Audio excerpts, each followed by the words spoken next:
Good morning, students. I am T. Raja, lecturer, Mechanical Engineering Department. இப்போ third year mechanical engineering ஸ்டூடெண்ட்ஸ்க்கு automobile engineering subject நம்ம பார்த்துட்ருக்கோம். Unit number 1 automobile engines. இப்போ 7 கிளாஸஸாக நம்ம பார்த்துட்ருக்கோம். இப்போ 8th கிளாஸு மாடல் நம்பர் 8. இப்போ ப்ரீவியஸ் கிளாஸில் வந்து நம்ம நிறைய டிஸ்கஸ் பண்ணோம், நிறையா வந்து டாபிக்ஸ்லாம் வந்து கவர் பண்ணியிருக்கோம். அதெல்லாம் நீங்கள் நோட் பண்ணியிருப்பீங்க.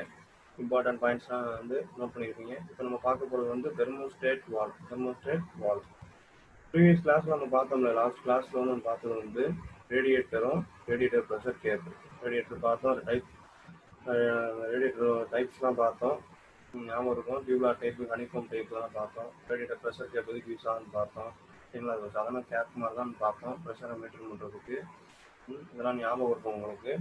இப்போ நம்ம பார்க்குறது வந்து தெர்மோஸ்டேட் வால்வ். இது வந்து கூலிங் சிஸ்டத்தில் ஒரு பார்ட்டு தான். இது வந்து எதுக்கு யூஸ் ஆகுதுன்னு பார்த்தீங்க அப்படின்னா, இது கைண்ட் ஆஃப் செக் வால்வ். இது வந்து செக் வால்வ்லாம் எதுக்கு அப்படின்னா opens and closes the temperature effect. அதாவது டெம்பரேச்சர் வந்து ரொம்ப அதிகமாச்சு அப்படின்னா, டெம்பரேச்சர் அதிகமாகச்சு அப்படின்னா இந்த சிஸ்டத்துக்குள்ளே வந்து கூலிங் வாட்டரை அனுப்பும். சரிங்களா? டெம்பரேச்சர் அதிகமாக ஆச்சு அப்படின்னா இந்த சிஸ்டத்துக்குள்ளே கூலிங் வாட்டரை அனுப்பும். புரியுதா? It helps in raising the temperature of the coolant during coolant session. அதாவது கூலண்ட் செஷன், கோல்டு செஷன் இருக்குன்னா, கோல்டு செஷன் இருக்கும்போது அந்த கூலண்ட்டுக்கு வந்து டெம்பரேச்சரை கொடுக்கும்.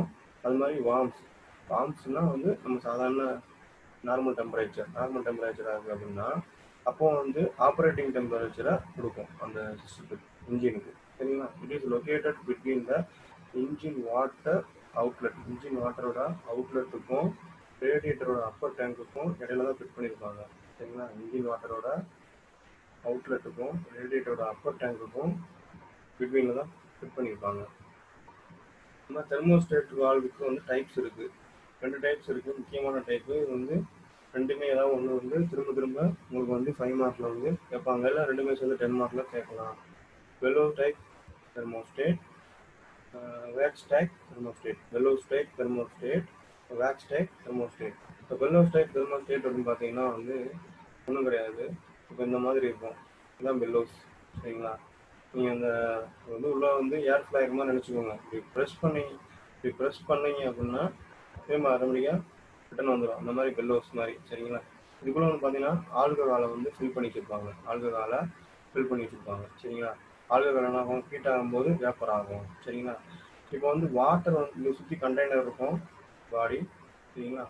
இப்போ வாட்டர் வந்து இது வழியாக தான் ஃப்ளோ ஆகுது. அதாவது இன்ஜின்லேருந்து வரக்கூடிய அவுட்லெட் வாட்டர் வந்து இது வழியாக ஃப்ளோ ஆகி தான் இப்போ ரேடியேட்டருக்குள்ளே போய் ஆகும். புரியுதா? இப்போ வந்து இது க்ளோஸில் இருக்குது.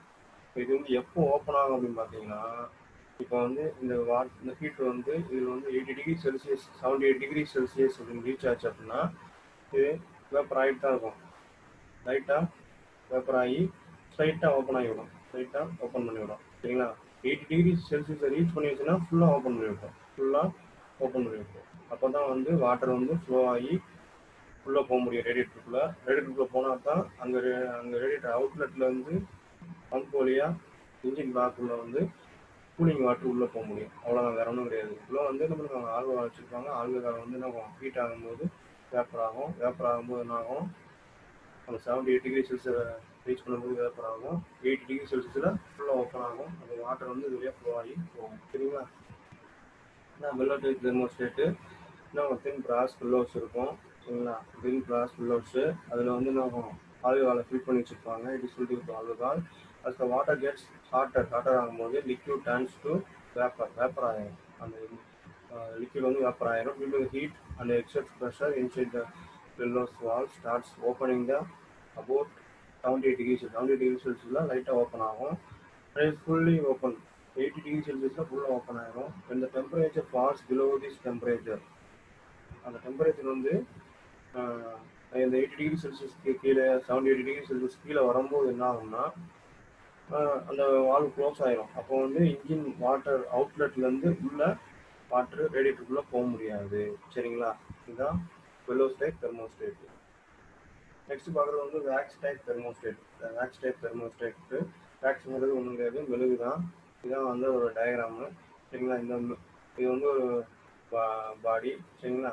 இது ஸ்ப்ரிங்கு, கண்டெய்னர், த்ரஸ்ட் பின்னு, இது ரப்பர் மவுண்டிங்கு, பாடி.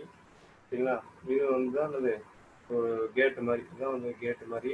இப்போ வந்து வாட்டர் வந்து இது இந்த சுற்றி ஃப்ளோ ஆகிட்டுன்னு வச்சுக்கோங்களேன். இப்போ வந்து ஹீட் வந்து இதுக்கு போகும். ஹீட் இதுக்கு வரும்போது என்ன ஆகும், மெழுகு வந்து உருக ஆரம்பிச்சிடும்.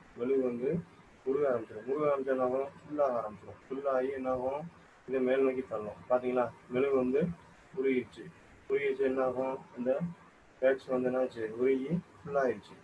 என்ன ஆச்சு, அந்த ரப்பர் மவுண்டிங்கை மேல் நோக்கி தள்ளிடுச்சு. ரப்பர் மவுண்டிங் மேலே போனோன்னா என்ன ஆச்சு, இப்போ அந்த வாட்டர் வந்து இப்படியே ஃப்ளோ ஆகி ரேடியேட்டருக்குள்ளே போக ஆரம்பிச்சிச்சு. இந்தியன் அவுட்லெட்டில் இருந்து அகைன் என்ன ஆகும், அந்த 78 டிகிரி செல்சியஸ் வந்து ரீச் ஆகும். அதுக்கு கீழே போகும்போது என்ன ஆகும் அப்படின்னா, இந்த இது வந்து அப்படியே என்ன ஆகும், மறுபடியும் சாலிட் ஆயிரும், திரும்பி கீழே வந்துடும். சாலிட் ஆனோடனே திரும்ப கீழே வந்துடும். சரிங்களா? அப்போ வந்து வாட்டர் வந்து உள்ளே போகிறது நின்றுடும். அதான் wax state, thermostat. Steel or brass container having wax. Wax is surrounded by the rubber sleeve. Movable thrust between gas monitor articulated to wax and vapor flowed into the body. As the temperature of the hot water rises, ஆகும்போது wax meltனா உருகிடும் and forces the pin out the wax container.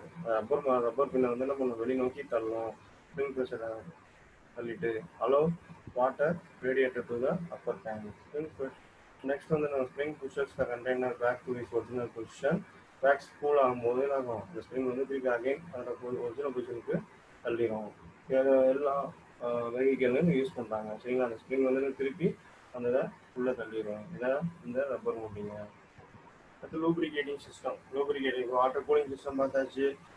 அது மாதிரி அடுத்து lubricating system தேவைப்படும். ஏற்கனவே வந்து உள்ளே வந்து நம்ம என்ன பண்ணியிருக்கோம், பிஸ்டன் எல்லாம் யூஸ் பண்ணுறோம். அப்போ வந்து உள்ள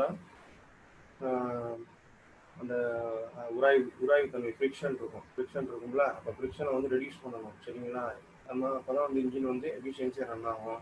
அப்புறம் வந்து உள்ள கதவுக்குலாம் வந்து நம்ம என்ன போடுவோம் பார்த்தீங்களா, அந்த துருப்பிடிக்கும். அது மாதிரி உள்ள வந்து துருப்பிடிக்க வாய்ப்புகள் இருக்குது. சரிங்களா? கரோஷன் ஆக வாய்ப்பு இருக்குது. அப்போ வந்து இந்த ஆயில் உள்ளே போகும்போது அது வந்து கரோஷன் ஆகாமல் தடுக்கும். சரிங்களா? அதாவது to supply the lubricating oil between the moving பார்ட்ஸுக்கு இடையில வந்து லூப்ரிகேட்டிங் ஆயில் கொடுக்குறோம். அந்த பியரிங் சர்ஃபேஸஸ் இருக்கும் கொடுக்குறதுக்கும் வந்து சிம்பிளி டேம் ஆஸ் லூப்ரிகேட்டிங். அதாவது லூப்ரிகேட்டிங் இதான் meaning. By means of which various engine parts lubricated to reduce the ஃப்ரிக்ஷனை ரெடியூஸ் பண்ணுறதுக்கு எல்லா பார்ட்ஸுக்கும் அனுப்புகிறோம். அது மாதிரி என்ஷியர் த ஃப்ரீ மூவ்மெண்ட்டுக்கு போடணும். இட்லி போட முடியல, கதவுல டோர்லலாம் போடுவோம். என்ன பண்ணுவோம், மூவ் ஆகும்போது கீச்சு சவுண்ட் வரும். அப்போ என்ன பண்ணுவோன்னே நல்லா ஃப்ரீயாக மூவ் ஆகும். அதே மாதிரி மூவிங் பார்ட்ஸ் கடையிலையும் நம்ம ஆயில் போடும்போது ஃப்ரீயாக மூவ் ஆகும், எந்த தடங்கள் இல்லாமல். அடுத்து பர்பஸ் ஆஃப் லூப்ரிகேஷன். பார்த்தீங்கன்னா to reduce the friction between the moving parts. நான் சொல்லிட்டேன். அது lubricates the moving parts and minimise the wear and tear. தேய்மானத்தையும் அந்த இதெல்லாம் குறைக்குது. சரிங்களா? தேய்மானம், உராய்வு மற்றும் தேய்மானத்தெல்லாம் குறைக்குது. Provide cooling effect, better cooling effect. இது கொஞ்சம் ஹீட்டை வாங்கி வச்சுக்கும். சரிங்களா? வாட்டர் வாங்குற மாதிரி இது கொஞ்சம் ஹீட்டை வாங்கி வச்சுக்கும். அப்புறம் to provide the cleaning action எல்லாத்தையும் வந்து வலிச்சு எடுத்து வந்துடும். அது வந்து க்ளீன் ஆக்கி விட்டோம். சரிங்களா? So forms a good seal between piston rings and cylinder wall. Piston ரிங்க்கும் சிலிண்டர் வால்க்கு இடையில டைட்டாக வந்து ஒரு சீல் மாதிரி இருக்குது. சரிங்களா? அடுத்து வந்து இன்க்ரீஸ் த பவர் அவுட்புட். இது கரெக்டாக வந்து எல்லாத்தையும் வந்து ஃப்ரிக்ஷனாக ரெடியூஸ் பண்ணனால என்ன இன்ஜின் நல்லா ரன் ஆகும். அப்போ வந்து பவர் அவுட்புட் வந்து நல்லா இருக்கும். சரிங்களா? To reduce the power consumption to drive the engine. இல்லை இப்போ வந்து சரியாக வந்து ஃப்ரிக்ஷன் இல்லை, ரொம்ப உராய்வு தன்மையாக இருக்குது, அப்படி இருந்துச்சு அப்படின்னா என்ன ஆகும், துருப்பிடிச்சு உள்ளுக்குள்ள வந்து ரொம்ப டைட்டாக இருந்துச்சுன்னா என்ன ஆகும், அப்போ வந்து அதிகமான ஃபியூல் வந்து கொடுத்து இன்ஜினை ட்ரைவ் பண்ணுறதுக்கு இருக்கும். அப்போ வந்து ரெடியூஸ் த பவர் கன்சம்ஷன் வந்து ரெடியூஸ் பண்ணுது. இப்போ வந்து இந்த டைப்பில் வந்து நம்ம பார்க்கக்கூடிய கொஸ்டின்ஸ் பார்த்தீங்க அப்படின்னா என்ன ஆகும், what is the thermo state valve என்னது, ஒரு கைண்ட் ஆஃப் செக் வால்வு. என்ன பண்ணுது, which opens and closes with temperature effect பதிலாக அதுக்கு தகுந்த மாதிரி என்ன பண்ணுது, வாட்டர் பேசேஜாக உள்ளே வர்றதுக்கு ஓப்பன் பண்ணி க்ளோஸ் பண்ணிவிடுது. சரிங்களா? அதுவும் டைப்ஸ் ஆஃப் செக் வால்வ், அது ஒன்றும் கிடையாது. What are the types of thermostat valve என்னது, bellows type thermostat valve, wax type thermostat valve. இதெல்லாம் வந்து உங்களுக்கு ஞாபகம் இருக்கும். இதையும் நோட் பண்ணி வச்சுக்கோங்க. இதெல்லாம் வந்து உங்களுக்கு வந்து எக்ஸாமுக்கும் படிக்காதீங்க, ஒரு நாலேஜ் இதெல்லாம் வந்து ஒரு நாலேஜ். இது வந்து எங்கேயா ஒரு இடத்துல யூஸ் ஆகும். இது வந்து மெக்கானிக்கல் டிபார்ட்மெண்ட் தான் யூஸ் ஆகும் கிடையாது, எங்கேனாலும் ஒரு இடத்துல நீங்கள் கம்பெனியில் வந்து ஏதோ ஒரு இடத்துல யூஸ் ஆகும். கண்டிப்பாக நோட் பண்ணிக்கோங்க. எக்ஸாமுக்காக படிக்காதீங்க, உங்களுடைய நாலேஜுக்காக படிங்க. நோட் பண்ணி வச்சுக்கோங்க. நம்ம நெக்ஸ்ட் கிளாஸ்ல என்ன பார்க்க போறோம் அப்படின்னு பார்த்தீங்கன்னா, டைப்ஸ் ஆஃப் லூப்ரிகேஷன் பார்த்தோம்ல. அப்போ வந்து அதுக்கு வந்து என்ன மாதிரியான லூப்ரிகேண்ட்லாம் யூஸ் பண்ணுறாங்க, அதை வந்து டைப்ஸ் ஆஃப் லூப்ரிகேண்ட்ல பார்ப்போம். ஸோ ப்ராப்பர்ட்டிஸ் ஆஃப் லூப்ரிகேண்ட், நம்ம யூஸ் பண்ணக்கூடிய அந்த ஆயில் வந்து எந்த மாதிரிலாம் ப்ராப்பர்ட்டிஸ்லாம் இருக்கணும், அந்த எந்த மாதிரி ப்ராப்பர்ட்டிஸ்லாம் நமக்கு தேவைப்படுது இன்ஜினுக்கு, அந்த மாதிரிலாம் வந்து பார்க்க போகிறோம். ரொம்ப இன்ட்ரெஸ்டாக தான் இருக்கும். நல்லா கவனிங்க, நோட் பண்ணி வச்சுக்கோங்க, உங்களுக்கு நல்லா யூஸ்ஃபுல்லாக இருக்கும். நெக்ஸ்ட் கிளாஸில் மீட் பண்ணுவோம். தேங்க்யூ.